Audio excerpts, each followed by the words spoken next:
Le Seigneur règne, sa majesté n'a pas d'égal, son trône est fondé sur la justice et le droit, et ses promesses tiennent l'univers en éveil. Jésus est l'alpha et l'oméga, le commencement et la fin. Il est celui qui vient avec puissance pour juger le monde avec justice, mais aussi pour offrir gratuitement l'eau de la vie à celui qui a soif. Il est le Fils debout à la droite du Père. Que voit Étienne au moment de son martyre, non comme un juge lointain, mais comme un roi glorieux, prêt à accueillir ses témoins. Voilà notre foi, un Dieu vivant, tout-puissant et pourtant attentif à chacun de ses enfants. Et pourtant, que sommes-nous devant cette gloire ? Comme Étienne, nous sommes des hommes fragiles, exposés à la violence, parfois isolés, parfois incompris. Mais ce qui nous soutient, c'est la vision du ciel ouvert. Dans nos contradictions, nos divisions intérieures, nos luttes contre nous-mêmes et contre le monde, une chose demeure, l'amour du Christ, plus fort que tout. Et même si notre quotidien ne ressemble pas à une victoire éclatante, même si nous trébuchons, nous savons que celui qui vient a déjà remporté la victoire. Ce n'est pas notre force qui nous sauve, mais sa fidélité. Saint Grégoire de Nyssée nous rappelle que cette gloire dont parle Jésus, la gloire que tu m'as donnée, je la leur ai donnée, c'est l'Esprit Saint lui-même.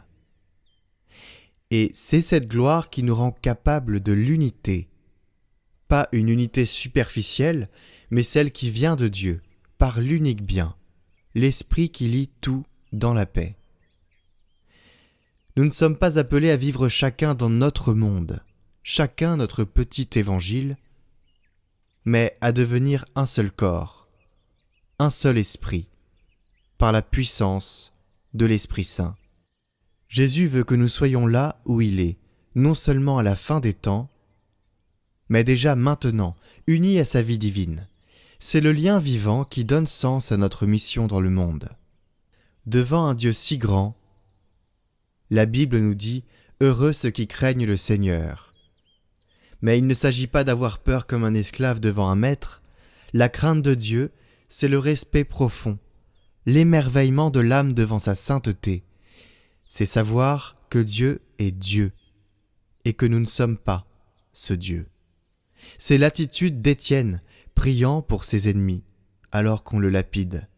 C'est l'attitude de l'Église qui veille dans l'espérance, non pas tremblante, mais droite, humble, confiante dans celui qui juge avec miséricorde. C'est la crainte qui nous garde dans l'amour, qui fait taire notre orgueil et rend notre cœur docile à l'esprit. Alors l'essence de cet évangile du jour, c'est celui-ci.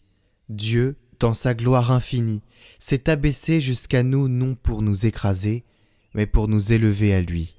Il a pris notre chair, porté notre péché, traversé notre mort pour nous introduire dans sa vie.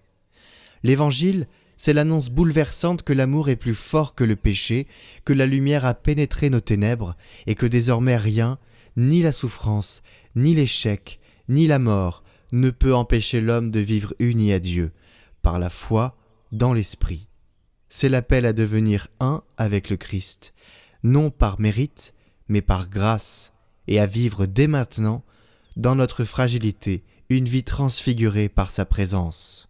L'unité avec nos frères ne commence pas quand tout va bien, mais quand on choisit d'aimer même ceux qui nous dérangent.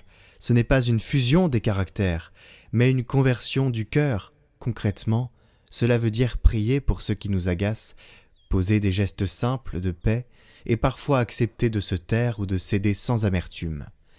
L'unité n'est pas uniformité, c'est quand chacun, malgré ses limites, regarde dans la même direction, vers le Christ, et avance en lui.